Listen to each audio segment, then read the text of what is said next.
أعوذ بالله من الشيطان الرجيم بسم الله الرحمن الرحيم الحمد لله رب العالمين والصلاة والسلام على نبينا محمد وعلى آله وصحبه أجمعين أما بعد الدرر البہیہ امام شوکانی رحمہ اللہ کی عظیم الشان کتاب، جس کا موضوع ہے فقہی احکام و مسائل،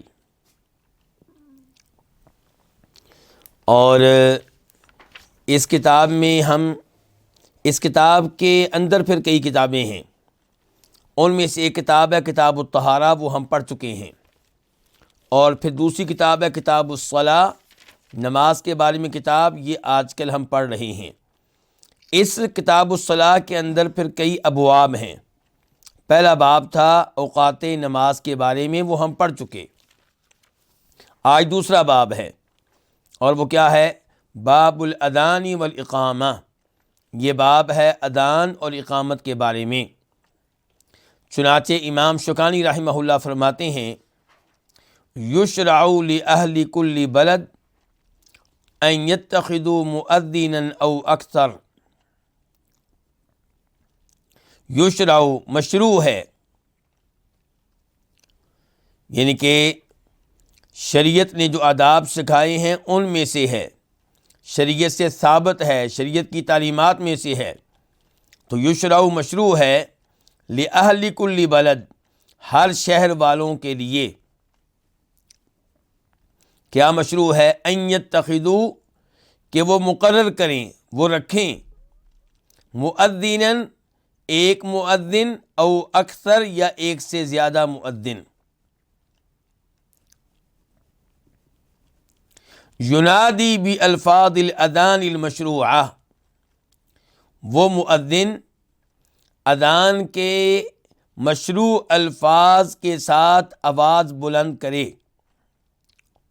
ینادی، وہ آواز بلند کرے، وہ اعلان کرے۔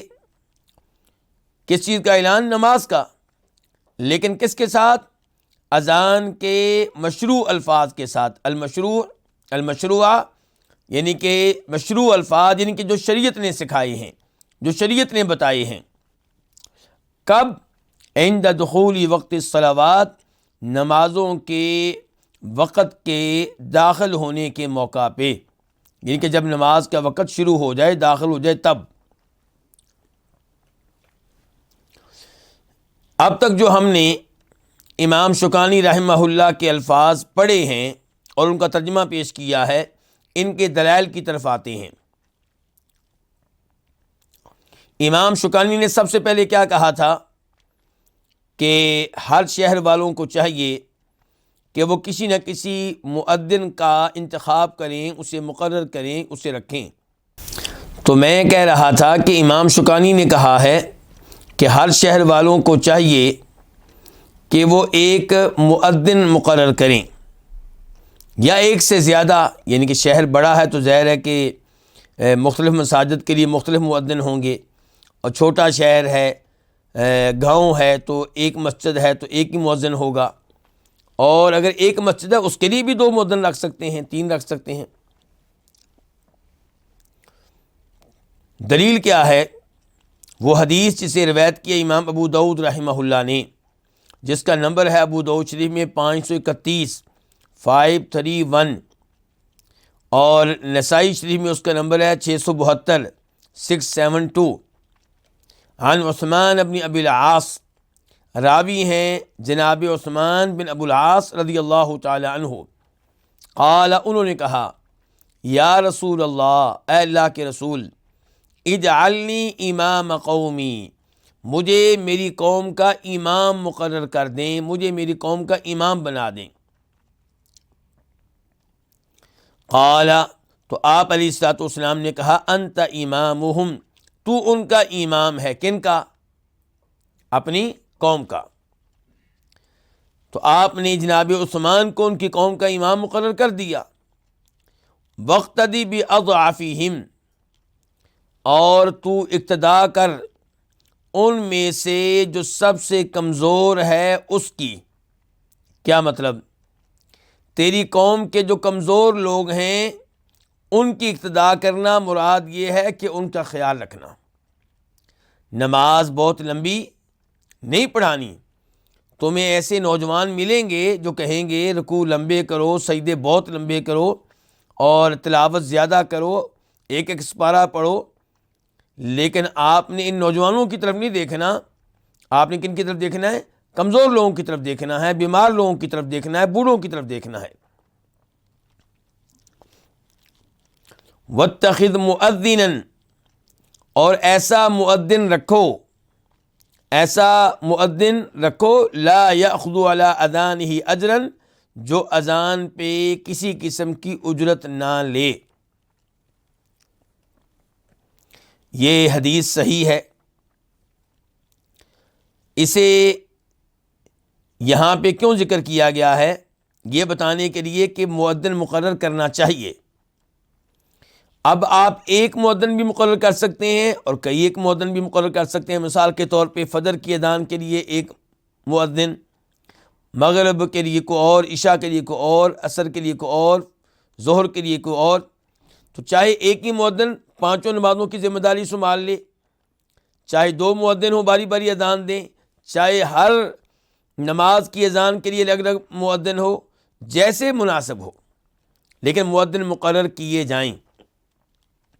جہاں تک تعلق ہے آپ علیہ الصلوۃ والسلام کے ان الفاظ کا کہ ایسا مؤذن رکھیں جو اذان پہ اجرت نہ لے، تو یہاں پہ سوال پیدا ہوگا کہ آج کل کے مؤذن بسا اوقات سیلری لیتے ہیں، تنخواہ لیتے ہیں. خصوصاً سعودیہ میں تقریباً ہر مسجد میں ایک امام اور ایک مؤذن حکومت کی طرف سے مقرر ہوتے ہیں اور اس پہ وہ سیلری لیتے ہیں، تنخواہ لیتے ہیں. جبکہ اللہ کے نبی علیہ السلام فرما رہے ہیں ایسا مؤذن رکھو جو اذان پہ کسی قسم کی اجرت نہ لے. تو یہ تعلیمات مؤذن کے لیے ہیں کہ مؤذن اجرت نہ لے تو یہی افضل ہے. لیکن اگر آپ کو کوئی ایسا مؤذن نہیں ملتا جو بغیر معاوضے کے اذان دے اور ڈیوٹی سنبھالے، ڈیوٹی کا حق ادا کرے، تو پھر ایسا مؤذن رکھا جا سکتا ہے کہ جو اس پہ معاوضہ لے، اور وہ معاوضہ اذان دینے کا نہیں لے گا، وہ کس کا لے گا؟ ڈیوٹی کا، پابندی سے آنا، وقت پہ اذان دینا. یعنی کہ ایسا نہیں ہوگا کہ وہ جب چاہے غائب ہو جائے، جب چاہے جہاں چاہے چلا جائے. نہیں، وہ پابند ہوگا کیونکہ اس سے سیلری دی جاتی ہے. تو افضل یہی ہے کہ مؤذن ایسا ہو جو اس پہ اجرت نہ لے. لیکن اگر ایسا مؤذن نہیں ملتا اور آپ کسی مؤذن کو تلاش کرتے ہیں اور اسے پابند بناتے ہیں اور وہ کہتا ہے کہ پھر میں معاوضہ لوں گا کیونکہ مجھے پانچوں اوقات میں پابندی کرنا پڑے گی، تو انشاءاللہ پھر معاوضہ دینے میں کوئی حرج نہیں ہے.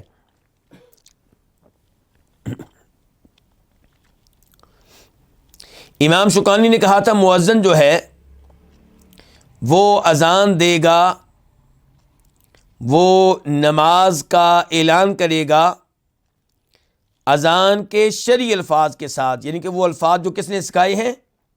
شریعت نے. جو الفاظ کس نے بتائے ہیں؟ شریعت نے بتائے ہیں.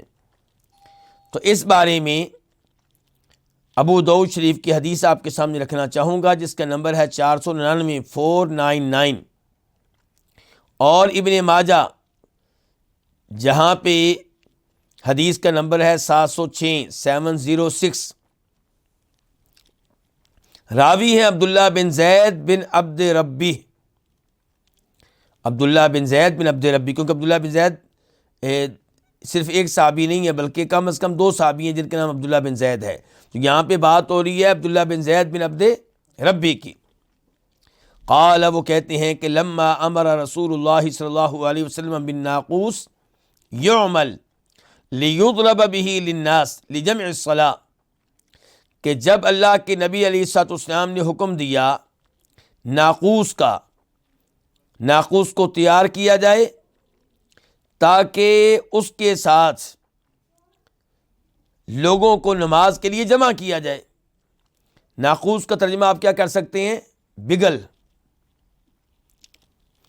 تو آپ نے حکم دیا کہ بگل تیار کیا جائے۔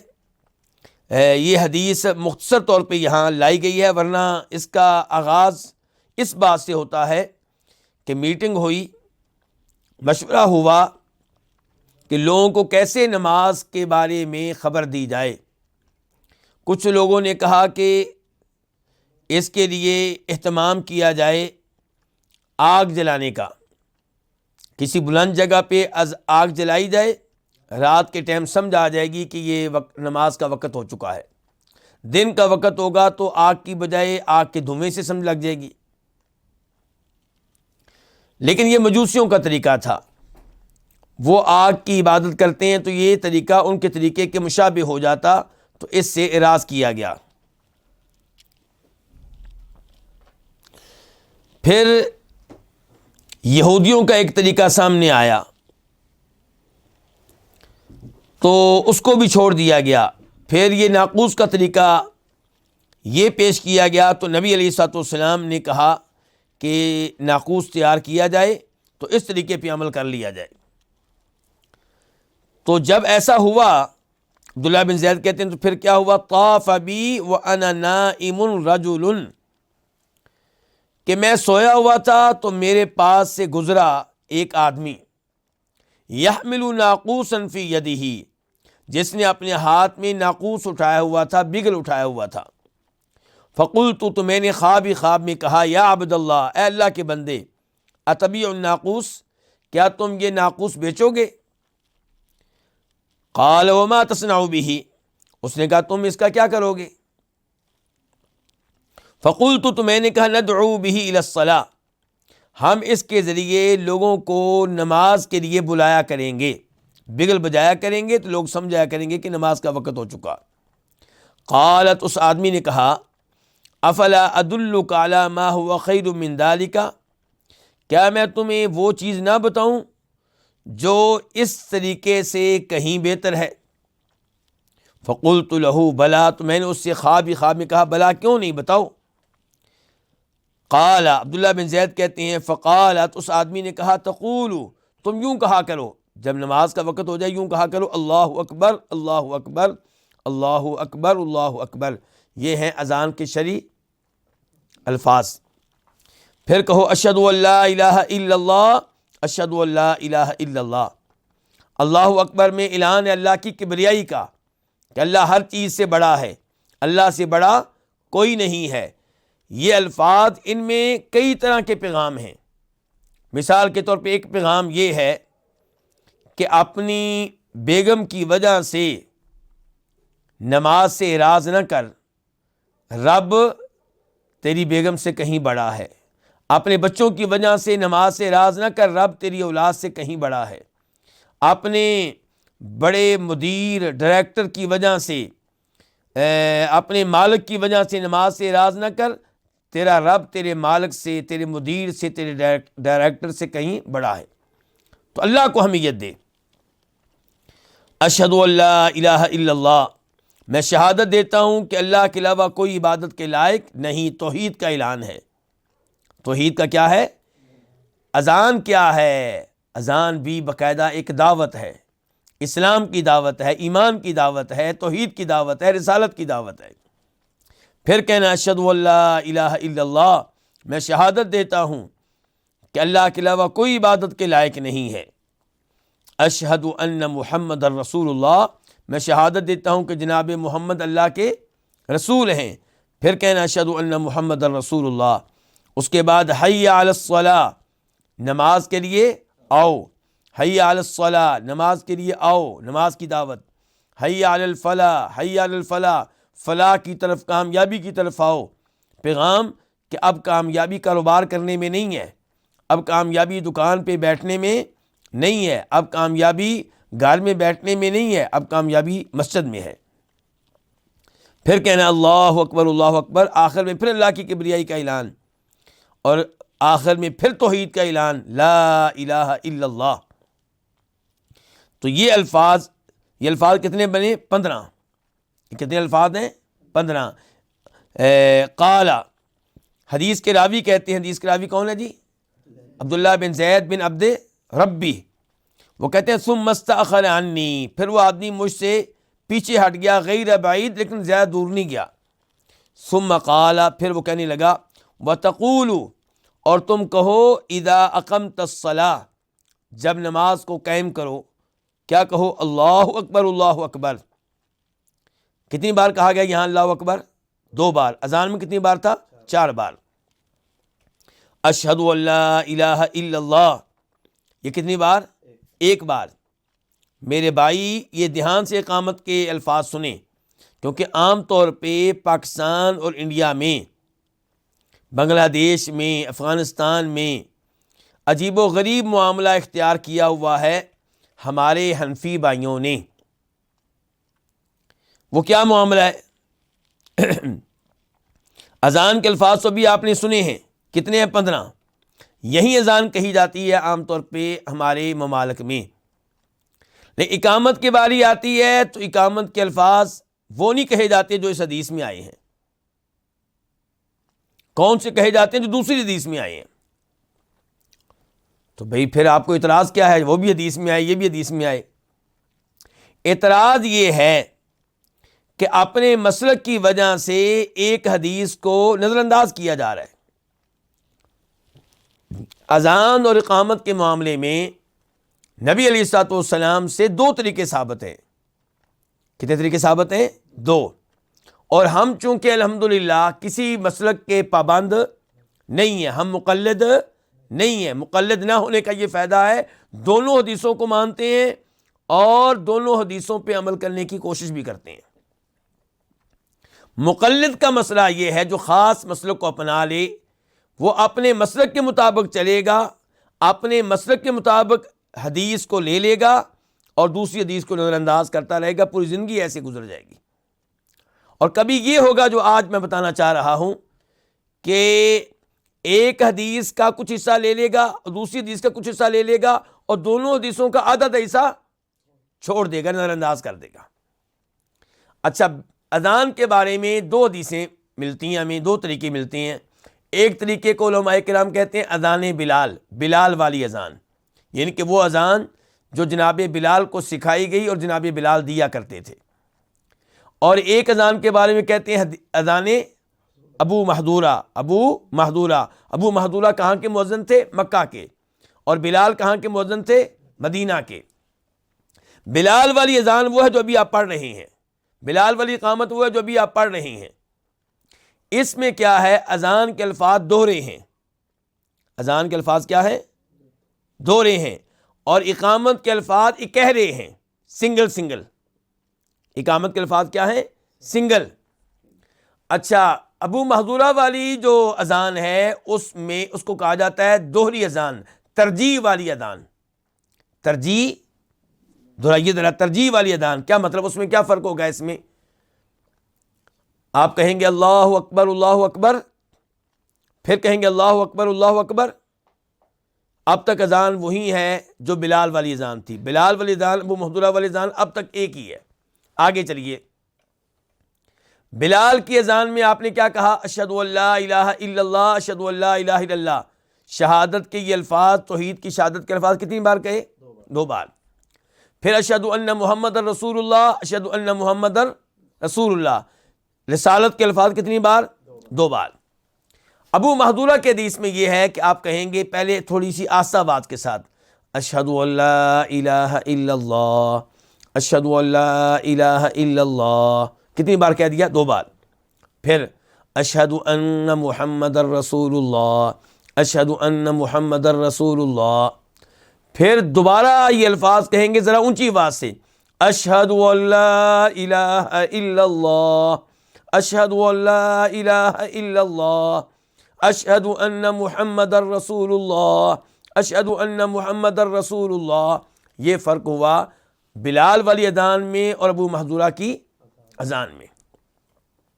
تو ابو محذورہ کی اذان کے الفاظ کتنے ہو گئے؟ پھر نہیں، 19 ہو گئے. کتنے ہو گئے؟ 19 ہو گئے. اچھا، اب ابو محذورہ کی جو اذان ہے اس کے ساتھ جو اقامت آئی ہے وہ ڈبل الفاظ والی ہے، سنگل الفاظ والی نہیں ہے۔ اب آپ کیا کریں، آپ کبھی بلال رضی اللہ عنہ والی اذان اور اقامت لے لیں اور کبھی ابو محذورہ والی اذان اور اقامت لے لیں، اور اگر کبھی آپ ایسا کر بیٹھے کہ بلال والی اذان لے لی، ابو محذورہ والی اقامت لے لی، تو اس میں بھی کوئی حرج نہیں ہے، اگرچہ یہ حدیث میں طریقہ آیا نہیں ہے، لیکن چلیں ایک حدیث کا ایک حصہ لے لیا، دوسری حدیث کا دوسرا حصہ لے لیا کبھی۔ لیکن ہوا کیا، یہاں پہ مسلک حنفی کی وجہ سے لوگوں نے معمول بنا لیا کہ اذان جب بھی دینی ہے جناب بلال والی، اور اقامت جب بھی کہنی ہے ابو محذورہ والی، بلکہ اگر کوئی اقامت جناب بلال والی کہے تو اس کو گھورتے ہیں، اس کے اوپر تعجب کرتے ہیں۔ تو یہ وہ چیز ہے جس کے اوپر ہمیں افسوس ہوتا ہے۔ یہ نقصان ہے کس کے؟ تقلید کے۔ یہ کس کے نقصان ہے؟ تقلید کے نقصان ہے۔ تقلید کی وجہ سے آپ اپنے مسلک کا دفاع کرتے ہیں، مسلک کی حمایت کرتے ہیں، مسلک کے مطابق چلتے ہیں، احادیث کو نظر انداز کر دیتے ہیں۔ تو ابھی ذرا دھیان سے دیکھیے پھر کیا کہا جا رہا ہے یہاں پہ، کہ جب نماز قائم کریں گے کیا کہیں گے؟ اللہ اکبر اللہ اکبر، اشہد ان لا الہ الا اللہ ایک بار، اشہد ان محمد رسول اللہ ایک بار، حی علی الصلاۃ ایک بار، حی علی الفلاح ایک بار، قد قامت الصلاۃ قد قامت الصلاۃ یہ دو بار، اللہ اکبر یہ بھی دو بار، لا الہ الا اللہ ایک بار۔ تو یہ اقامت کے کلمات کتنے ہو گئے؟ 11 اذان کے کتنے تھے؟ 15 فلما اصبحت جب صبح ہوئی، کون کہہ رہے ہیں؟ عبداللہ بن زید، اتیت رسول اللہ صلی اللہ علیہ وسلم، تو میں نبی علیہ الصلوۃ والسلام کے پاس آیا، فاخبرتہ بما رأیت، تو میں نے آپ کو بتایا اس خواب کے بارے میں جو میں نے دیکھا تھا۔ فقال، تو آپ علیہ الصلوۃ والسلام نے کہا، انہا لرؤیا حق، بے شک یہ سچا خواب ہے انشاء اللہ، اگر اللہ نے چاہا۔ تو یہ اذان اور اقامت کہاں سے آئی جی؟ یہ خواب ہے کس کا؟ عبداللہ بن زید بن عبد ربی کا۔ اور آج مؤذن جو ہیں اس خواب پہ عمل کرتے ہیں۔ تو اگر آج کسی کو خواب آ جائے، خواب میں کوئی ایسی عبادت اس کو بتائی جائے، تو اس کے اوپر عمل کر سکتے ہیں؟ کیوں؟ ایک تو یہ ہے کہ دین مکمل ہو چکا، دین کیا ہو چکا؟ مکمل ہو چکا، اس میں کسی اضافے کی گنجائش نہیں ہے۔ دوسرے نمبر پہ یہ خواب تب شریعت بنا جب اس کے اوپر سٹیمپ لگائی، مہر لگائی، کس نے؟ نبی صلی اللہ علیہ وسلم نے۔ یہ ہے آپ کی سٹیمپ کہ انہا لرؤیا حق، بے شک یہ سچا خواب ہے۔ اب یہ اذان بن گئی، اللہ کے نبی کی تصدیق کے بعد شریعت بن گئی۔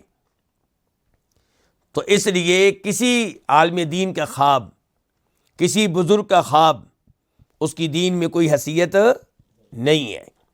بلکہ یہ بات میں اپنے دروس میں کئی دفعہ بتا چکا ہوں اور پھر ابھی بتا رہا ہوں کہ علماء کرام نے لکھا ہے، قاضی ایاز نے لکھا ہے کہ علماء کرام کا اس بات پہ اتفاق ہے کہ اگر رمضان کا چاند دیکھا جائے، کس طریقے کو دیکھیں گے جی رمضان کا چاند؟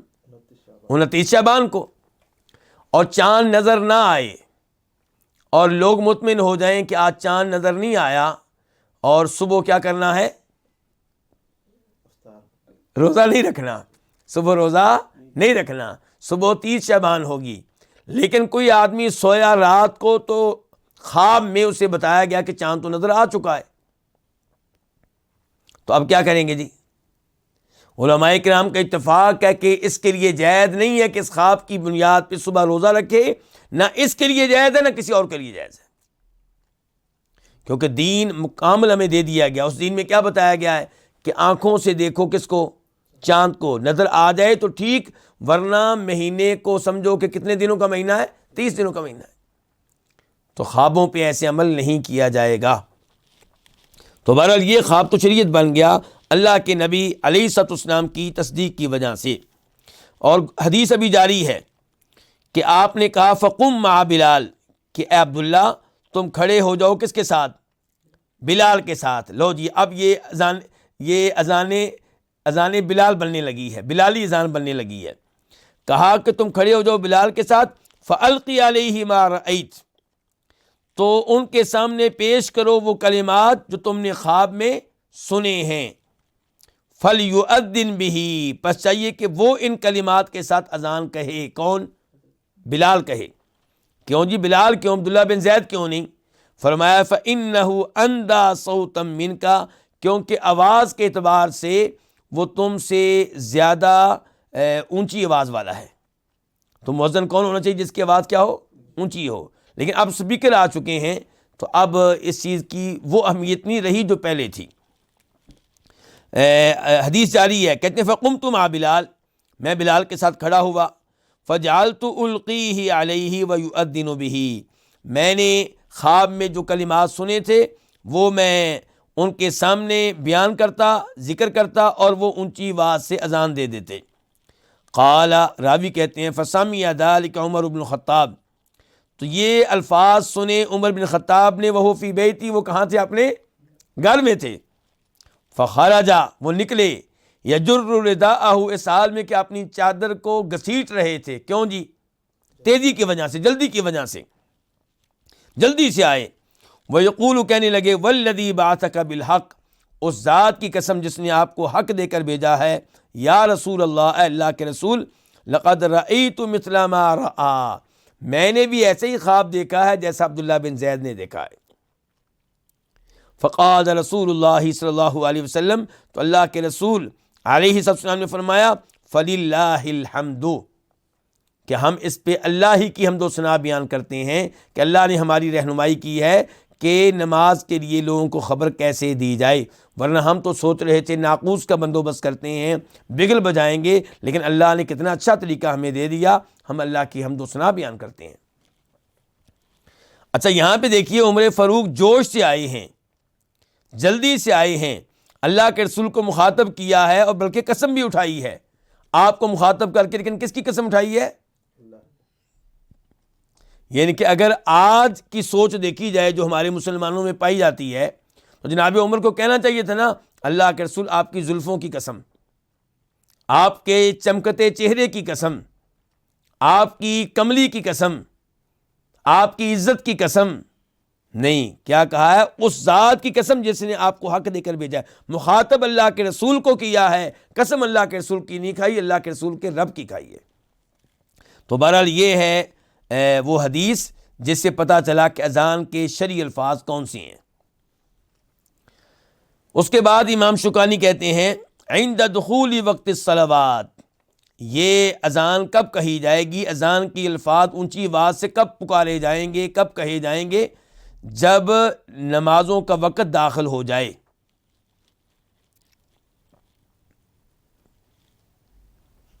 اچھا یہاں پہ ایک اور چیز کی وضاحت مناسب رہے گی، وہ کیا کہ فجر کی اذان میں الصلاۃ خیر من النوم، الصلاۃ خیر من النوم کے الفاظ بھی کہے جائیں گے. کیا مطلب ہے الصلاۃ خیر من النوم کا؟ کہ نماز نیند سے بہتر ہے. نماز کا وقت ہو چکا، لیٹنے والے، سونے والے، اب اپنے کمبل سے باہر نکل، اپنے لحاف سے باہر نکل، نماز نیند سے کہیں بہتر ہے. اچھا یہ نماز نیند سے کہیں بہتر ہے، یہ فجر کے اذان میں یہ الفاظ کہے جاتے ہیں. ان الفاظ کے بارے میں ہمارے لوگوں میں یہ بات مشہور ہے کہ ان کا آغاز کرنے والے کون تھے، آغاز کروانے والے کون تھے؟ عمر فاروق رضی اللہ تعالیٰ عنہ. اذان میں ان الفاظ کا اضافہ کس نے کروایا؟ بولیے، جناب عمر فاروق رضی اللہ تعالیٰ عنہ نے. اور جب میں اور آپ لوگوں کو بدعتوں سے روکتے ہیں کہ دین میں اضافے نہ کرو، دین میں نئی چیزیں لے کر نہ ہو، وہ کہتے ہیں جناب عمر نے پھر یہ کام کیوں کیا تھا؟ اور تم لوگ جناب عمر کے اضافے پہ عمل کرتے ہوئے اپنی اذانوں میں یہ الفاظ کیوں کہتے ہو؟ یہ بات سن کر ہمیں افسوس ہوتا ہے، کیونکہ یہ بات حقیقت کے بالکل خلاف ہے. یہ الفاظ نبی علیہ السلام نے سکھائے ہیں، جناب عمر فاروق نے نہیں سکھائے. دیکھیں ابو داؤد شریف حدیث نمبر 501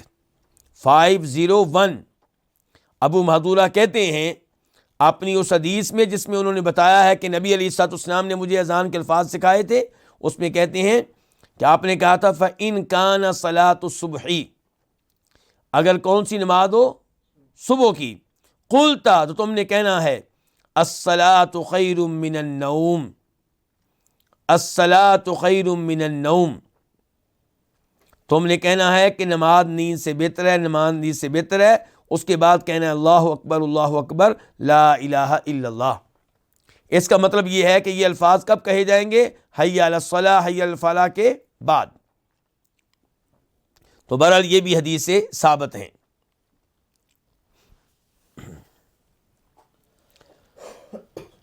اس کے بعد فرماتے ہیں امام شوکانی رحمہ اللہ، وَيُشْرَعُ لِكُلِّ سَامِعٍ لِلْأَذَانِ أَن يُتَابِعَ الْمُؤَذِّنَ، مشروع ہے، یعنی کہ شریعت نے کہا ہے، مشروع ہے، شریعت نے بتایا ہے، شریعت نے یہ تعلیمات دی ہیں۔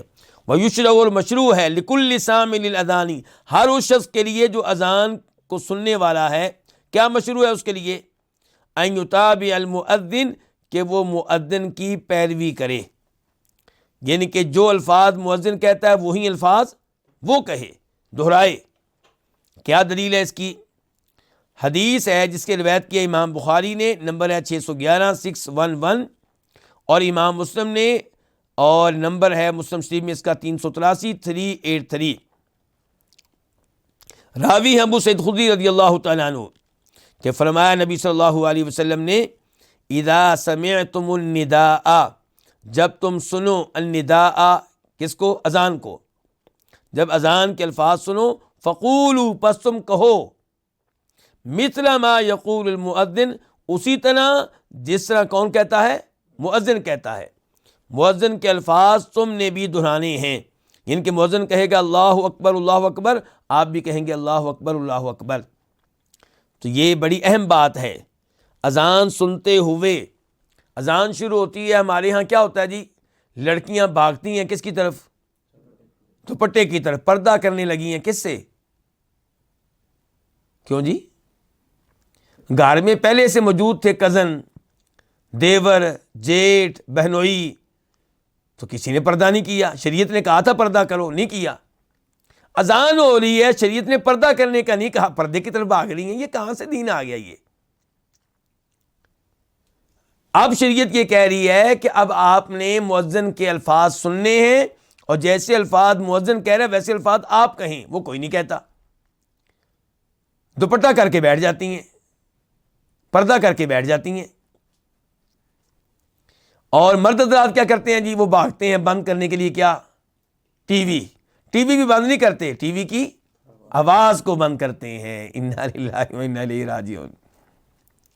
نہ مردوں نے مؤذن کے الفاظ کا جواب دینا ہوتا ہے، نہ عورتوں نے، لیکن ڈیوٹیاں اپنی طرف سے نئی تلاش کر لی گئی ہیں۔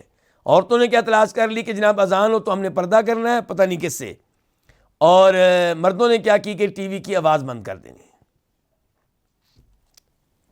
یہ افسوس کا مقام ہے۔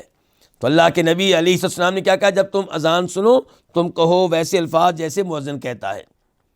ایک اور حدیث اسے امام بخاری نے روایت کیا، نمبر ہے 613 613، اور امام نسائی نے روایت کیا، اور نمبر ہے 677 677، اور یہ الفاظ جو میں ابھی آپ کے سامنے رکھنے لگا ہوں یہ نسائی شریف کی ہیں۔ عن علقمہ بن ابی وقاص، روایت کرتے ہیں علقمہ بن ابو وقاص رضی اللہ تعالیٰ عنہ، علقمہ بن ابی وقاص کہتے ہیں انی عند معاویہ، یعنی کہ علقمہ بن ابی وقاص کے بارے میں میں نے رضی اللہ عنہ کہا تھا، وہ میں واپس لے رہا ہوں۔ ویسے تو یہ دعا ہے، کسی کو بھی آپ دے سکتے ہیں، میں آپ کو بھی دے سکتا ہوں، آپ مجھے دے سکتے ہیں کہ اللہ آپ پہ راضی ہو، آپ مجھے کہہ سکتے ہیں اللہ آپ پہ راضی ہو، لیکن عام طور پہ رضی اللہ عنہ کے الفاظ کس کے ساتھ استعمال ہوتے ہیں؟ کسی صحابی کے ساتھ۔ تو علقمہ کہتے ہیں کہ میں انی عند معاویہ، میں معاویہ کے پاس تھا۔ کون سے معاویہ؟ یہ معاویہ بن ابو سفیان رضی اللہ تعالی عنہما، معاویہ بھی صحابی، ان کے والد گرامی ابو سفیان بھی صحابی، ان کی والدہ ہند بھی صحابیہ، اور ان کی بہن ام حبیبہ صحابیہ بھی ہیں، اور نبی علیہ السلام کی زوجہ بھی ہیں، اور ہم مسلمانوں کی ماں بھی ہیں، ام المؤمنین۔ تو یہ علقمہ کہتے ہیں میں معاویہ کے پاس تھا، اذا اذن مؤذنہ، ان کے مؤذن نے جب اذان دی، فقال معاویہ، تو معاویہ نے کہا، کما قال المؤذن، معاویہ ویسے الفاظ کہتے رہے جیسے الفاظ کون کہتا رہا؟ مؤذن کہتا رہا، حتی اذا قال حی علی الصلاۃ، جب مؤذن نے کہا حی علی الصلاۃ، نماز کے لیے آؤ۔ مؤذن کیا کہہ رہے ہیں؟ نماز کے لیے آؤ۔ اچھا آپ بیٹھے ہوئے ہیں اپنے گھر میں، تو کیا یہ مناسب ہوگا کہ آپ بھی کہیں نماز کے لیے آؤ؟ ان کے کیا آپ کے گھر میں آنا ہے ہم نے؟ تو یہاں پہ جواب مختلف ہوگا۔ تو وہ کیا جواب تھا؟ لا حول ولا قوت الا باللہ، کہ نیکی کرنے کی قوت اور گناہوں سے دور رہنے کی قوت اللہ کی توفیق کے بغیر ممکن نہیں ہے۔ یعنی کہ میں نماز کے لیے آؤں گا اللہ کی توفیق سے، مجھے اللہ لے کر آئے گا، میرا اس میں کمال نہیں ہوگا، اللہ لے کر آئے گا۔ فلما قال، جب مؤذن نے کہا حی علی الفلاح، کہ کامیابی کی طرف آؤ، تو جناب معاویہ نے کہا لا حول ولا قوت الا باللہ، کہ کامیابی کی طرف آؤں گا لیکن آنے کی قوت دینے والا کون ہے؟ اللہ تعالیٰ۔ وقال بعد ذلك ما قال المؤذن، اور حی علی الصلاح حی علی الفلاح کے بعد جو مؤذن نے الفاظ کہے ان کے جواب میں جناب معاویہ نے وہی کچھ کہا جو مؤذن نے کہا۔ ثم قال، پھر کہنے لگے، کون کہنے لگے؟ معاویہ۔ پھر کہنے لگے معاویہ رضی اللہ تعالیٰ عنہ، سمعت رسول اللہ صلی اللہ علیہ وسلم یقول مثل ذلك، کہ میں نے نبی علیہ الصلوۃ والسلام سے سنا آپ مؤذن کی اذان کے جواب میں ایسے ہی الفاظ کہا کرتے تھے۔ اب سوال پیدا یہ ہوگا کہ اذان کے بعد کیا کہنا ہے؟ یعنی کہ جو اذان سننے والے ہیں وہ دوران اذان وہی الفاظ کہیں گے جو مؤذن کہتا ہے، سوائے حی علی الصلاح حی علی الفلاح کہ وہاں کہا جائے گا لا حول ولا قوت الا باللہ۔ اذان کے بعد کیا ڈیوٹی ہے؟ کس کی؟ سننے والے کی اور خود مؤذن کی بھی۔ تو وہ ڈیوٹی اس حدیث میں آئی ہے جسے امام بخاری لے کر آئے ہیں، نمبر ہے بخاری شریف میں اس کا 614 614، اور مزید اس کا نمبر ہے دوسری جگہ پہ 4719 4719۔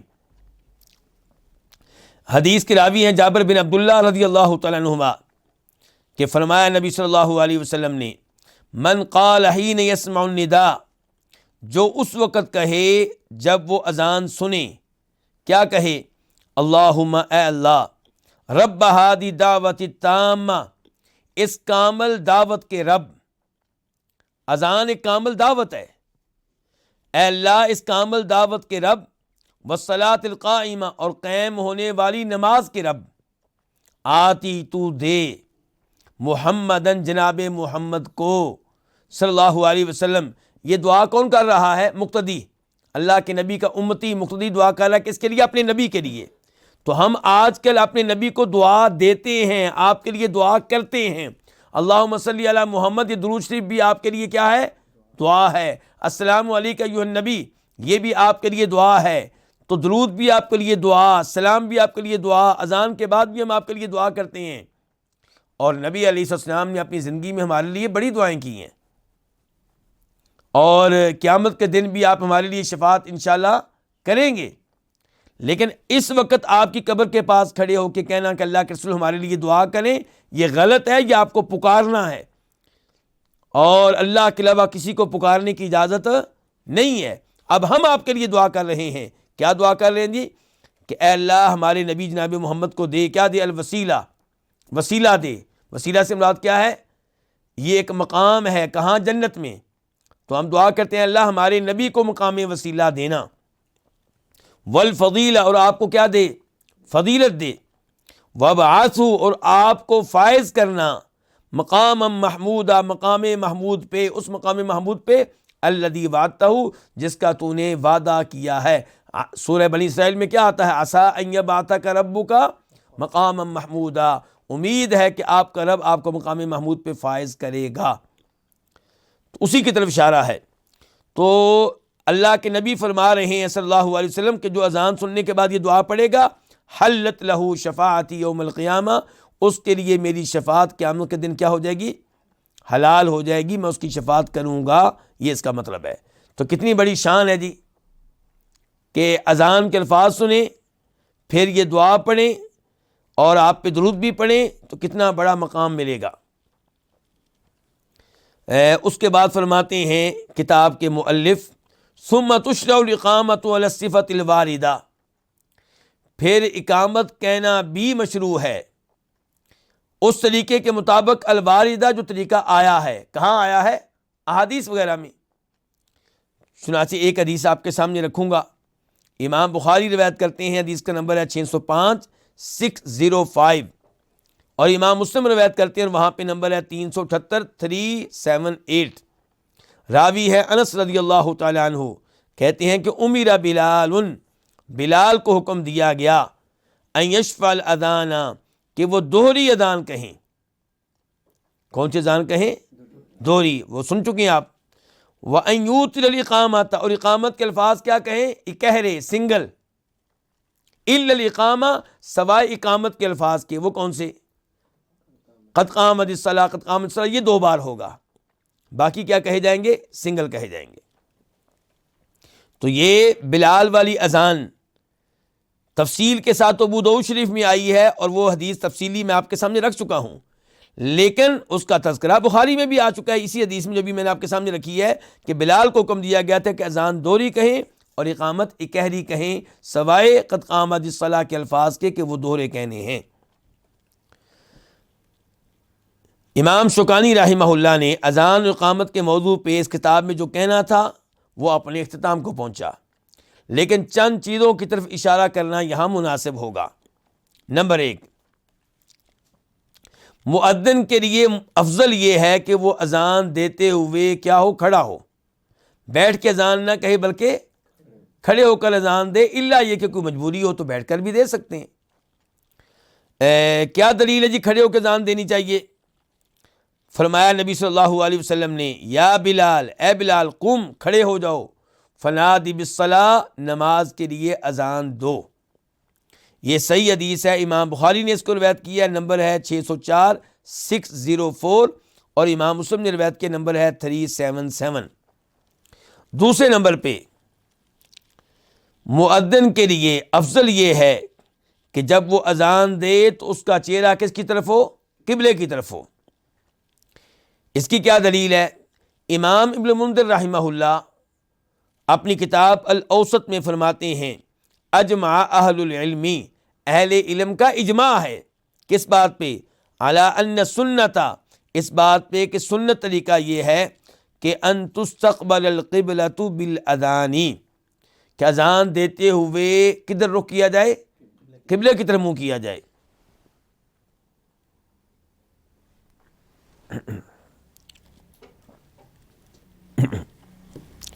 نمبر 3، افضل یہ ہے کہ مؤذن اذان دیتے ہوئے اپنی انگلی کہاں داخل کرے؟ کان میں داخل کرے۔ اس کی کیا دلیل ہے؟ یہ ترمذی شریف کی حدیث ہے 197 197، اور ابن ماجہ کی حدیث ہے 711 711۔ ابو جحیفہ کہتے ہیں کہ میں نے بلال رضی اللہ عنہ کو دیکھا، وہ اذان دیتے ہوئے گھومتے تھے۔ میں نے ان کو دیکھا کہ وہ اذان دیتے ہوئے کیا کرتے تھے؟ گھومتے تھے، اور اس موقع پہ ان کی انگلیاں ان کے کانوں میں تھیں، ان کی انگلیاں ان کے کانوں میں تھیں۔ تو اس لیے بہتر ہے، افضل یہ ہے کہ مؤذن جو ہے اپنی انگلی اپنے کان میں داخل کرے اذان دیتے ہوئے۔ اور اس کی ایک حکمت یہ بھی ہے کہ اس طرح آواز انسان کی اچھی نکلتی ہے، بلند نکلتی ہے۔ چوتھے نمبر پہ اذان کے تعلق سے یہ ہے کہ افضل ہوگا مؤذن کے لیے یہ کہ حی علی الصلاۃ کہتے ہوئے وہ اپنے سر اور اپنے چہرے کو دائیں جانب موڑے، اور حی علی الفلاح کہتے ہوئے بائیں جانب موڑے۔ اس بارے میں بھی دلیل ابو جحیفہ کی حدیث ہے، وہ کہتے ہیں کہ میں نبی علیہ السلام کے پاس مکہ میں آیا، جب کہ آپ ابتہ مقام پہ ٹھہرے ہوئے تھے، اور وہاں پہ آپ کا خیمہ جو تھا وہ سرخ رنگ کا تھا، چمڑے کا تھا۔ تو بلال نکلے آپ کے وضو کے لیے پانی لے کر، آپ کے وضو کا پانی لے کر نکلے، تو لوگ اس پانی میں سے لے رہے تھے کسی کو کچھ نہ کچھ پانی مل جاتا اور کسی کے اوپر کوئی نہ کوئی پانی کا چھڑکاؤ کر دیتا، ان کے سب نبی علیہ السلام کے ہاتھ لگے ہوئے اس پانی کو تبرک کے طور پہ لے رہے تھے اور کوشش کر رہے تھے۔ تو نبی علیہ السلام نکلے ان کے اپنے خیمے وغیرہ سے، جب کہ آپ کے اوپر سرخ رنگ کی چادریں تھیں، گویا کہ میں دیکھ رہا ہوں آپ کی پنڈلیوں کی سفیدی کی طرف۔ تو پھر آپ نے وضو کیا اور بلال نے کیا دی؟ اذان۔ کہتے ہیں کہ جب بلال نے اذان دی تو میں ان کے منہ کی پیروی کر رہا تھا، یعنی کہ میں دیکھ رہا تھا کہ وہ اپنا منہ کدھر کرتے ہیں، کبھی دائیں اور کبھی بائیں، حی علی الصلاۃ کہتے ہوئے دائیں جانب اور حی علی الفلاح کہتے ہوئے بائیں جانب۔ اس حدیث کو امام بخاری نے روایت کیا ہے، نمبر ہے 634 634، اور امام مسلم نے روایت کیا، نمبر ہے 503 503۔ پانچویں نمبر پہ یہ مسئلہ بتانا یہاں پہ مناسب ہوگا کہ جو نماز قضا ہو جائے اس کی اذان، اس کے لیے بھی اذان کہیں، اس کے لیے بھی اقامت کہیں، خصوصاً جب کہ آپ شہر سے باہر ہوں، یعنی کہ شہر سے باہر ہیں، وہاں پہ کوئی مسئلہ نہیں ہے۔ شہر کے اندر اگر آپ صبح 9 بجے فجر کی اذان کہیں گے تو مسئلہ بن جائے گا۔ تو بہرحال آپ شہر میں ہیں تو تب بھی آپ اذان کہہ لیں، اسپیکر کے بغیر کہہ لیں۔ دلیل کیا ہے اس بارے میں؟ دلیل ابو قتادہ کی حدیث ہے، بخاری شریف میں آئی ہے، نمبر ہے 595 595، اور مسلم میں آئی ہے، نمبر ہے 681 681۔ اس حدیث میں یہ آتا ہے کہ نبی علیہ الصلوۃ والسلام مسافر تھے، رات کے آخری پہر کسی جگہ رکے، ٹھہرے، پڑاؤ ڈالا، جناب بلال کی ڈیوٹی لگا دی گئی کہ وہ جاگتے رہیں اور نماز کے وقت سب کو جگا دیں، بیدار کر دیں۔ تو وہ بیٹھ گئے اپنی کجاوے کے ساتھ ٹیک لگا کر، ان کی بھی آنکھ لگ گئی۔ بیدار سب سے پہلے ہوئے نبی علیہ الصلوۃ والسلام، اس وقت جب کہ سورج نکل رہا تھا، اس کی کرنیں آپ کے چہرہ انور پہ پڑ رہی تھیں۔ تو پھر سب لوگ اٹھے اور جناب بلال نے آپ کے حکم سے اذان کہی۔ کب؟ سب سورج نکل چکا ہے۔ کون سی اذان؟ فجر کی۔ اور پھر اقامت بھی کہی گئی اور پھر آپ نے نماز پڑھائی۔ چھٹا مسئلہ یہ ہے کہ عید کے لیے اذان نہیں کہی جائے گی اور نہ ہی عید کی نماز کے لیے اقامت کہی جائے گی۔ جابر بن سمرہ کی حدیث ہے، کہتے ہیں کہ میں نے نبی علیہ الصلوۃ والسلام کے پاس عید کے ساتھ عید کی نمازیں پڑھی ہیں، ایک بار نہیں، 2 بار نہیں، کئی بار، بغیر اذان کے، بغیر اقامت کے۔ مسلم شریف کی حدیث ہے، نمبر ہے اس کا 887 887۔ نمبر 7، اذان کے بعد مسجد سے نکلنا کیا ہے؟ ممنوع ہے۔ اذان ہو جائے تو پھر مسجد سے نکلنا نہیں چاہیے، بلکہ مسجد میں رہیں، نماز پڑھیں۔ اس کی کیا دلیل ہے؟ مسلم شریف کی حدیث ہے، نمبر ہے 655 655۔ ابو شعثاء کہتے ہیں کہ ہم مسجد میں ابو ہریرہ کے ساتھ بیٹھے ہوئے تھے رضی اللہ تعالی عنہ، تو مؤذن نے اذان دی تو مسجد سے ایک آدمی نکلا اور جانے لگا، تو جناب ابو ہریرہ اس کو دیکھتے رہے حتیٰ کہ وہ آدمی مسجد سے نکل گیا۔ تو جناب ابو ہریرہ کہنے لگے، اما ھذا فقد عصى ابا القاسم، اس آدمی نے نافرمانی کی ہے، کس کی؟ ابو القاسم صلی اللہ علیہ وسلم کی۔ اذان کے تعلق سے ایک مسئلہ یہ بھی ہے کہ اذان اور اقامت کے درمیان دعا کرنی چاہیے، یہ دعا کی قبولیت کا وقت ہے۔ دلیل انس ابن مالک کی حدیث ہے، کہتے ہیں کہ فرمایا نبی علیہ السلام نے، لا يرد الدعاء بین الاذان والاقامہ، کہ اذان اور اقامت کے درمیان دعا رد نہیں ہوتی، مسرد نہیں ہوتی، ریجیکٹ نہیں ہوتی۔ اس حدیث کو روایت کی امام ابو داؤد رحمہ اللہ نے، نمبر ہے 521 521۔ اس کے ساتھ ساتھ یہ گزارش کرنا بھی یہاں پہ مناسب ہوگا کہ اذان سے پہلے درود پڑھنا، جیسا کہ معمول بن چکا ہے ہمارے اردو سپیکنگ ممالک میں، تو یہ درست نہیں ہے، یہ دین میں اضافہ ہے، یہ بدعت ہے۔ نبی علیہ السلام کے زمانے میں اذان کا آغاز نہ اعوذ باللہ سے ہوتا تھا، نہ بسم اللہ سے، نہ الصلاۃ والسلام علیک یا رسول اللہ سے، بلکہ اذان کا آغاز کس سے ہوتا تھا؟ اللہ اکبر سے۔ اگر اذان سے پہلے اعوذ باللہ، بسم اللہ، درود شریف پڑھنا مناسب ہوتا تو جناب بلال یہ کام کرتے، ابو محذورہ یہ کام کرتے، نبی علیہ السلام اس کی تعلیم دیتے، خلفائے راشدین میں سے کوئی نہ کوئی خلیفہ اپنے مؤذن کو اس بات کی تعلیم دیتا۔ تو یہ دین میں اضافہ ہے، یہ درست نہیں ہے۔ اس کی بجائے اذان کے ختم ہونے کے بعد آپ علیہ السلام پہ درود بھی پڑھا جائے، اور یہ دعا بھی اللہم رب ہذہ الدعوۃ التامہ والصلاۃ القائمہ۔ اور ہمارے کیا مخصوص مسائل ہیں جی اذان اقامت کے تعلق سے جو غلطیاں ہمارے ہاں ہوتی ہیں؟ یہ میرے ذہن میں آئی تھی جو میں نے آپ کے سامنے رکھ دی ہے۔ بہرحال ہاں جی، کئی لوگ جو ہیں وہ جب اذان کے بعد دعا پڑھتے ہیں اللہم رب ہذہ الدعوۃ التامہ والصلاۃ القائمہ، تو اس میں یہ الفاظ بھی پڑھتے ہیں کہ ورزقنا شفاعتہ، کہ آپ علیہ السلام کی شفاعت اے اللہ ہمارے نصیب میں کرنا۔ تو یہ الفاظ چونکہ حدیث سے ثابت نہیں ہے، یہ نبی علیہ السلام کی دی ہوئی دعا میں اضافہ ہیں، تو ان سے بھی گریز کیا جائے۔ اس دعا سے ہٹ کے آپ اللہ سے دعا کریں، ہم بھی کرتے ہیں کہ اے اللہ ہمیں ان میں شامل فرما جن کی نبی علیہ السلام روز قیامت شفاعت فرمائیں گے، لیکن آپ کی بتائی ہوئی دعا میں کسی چیز کا اضافہ کرنا یہ مناسب نہیں ہے۔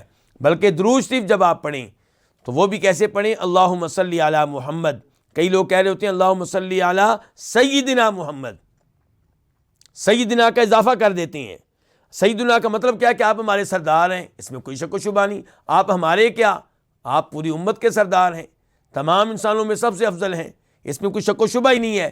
لیکن درود جو آپ نے بتا دیا اس میں اضافہ کرنا، اپنی طرف سے کوئی لفظ داخل کر دینا، یہ مناسب نہیں ہے، اس سے گریز کرنا چاہیے۔ اللہ رب العزت سے دعا ہے کہ اللہ تعالی ہمیں شریعت کے یہ احکام توجہ سے سیکھنے کی توفیق عنایت فرمائے، اور اس معاملے میں دقت اختیار کرنے کی توفیق عنایت فرمائے۔ ہر قسم کے اضافے اور بدعات سے اللہ تعالی ہمیں محفوظ رکھے۔ وصلی اللہ تعالی علی نبینا محمد وعلی آلہ وصحبہ اجمعین۔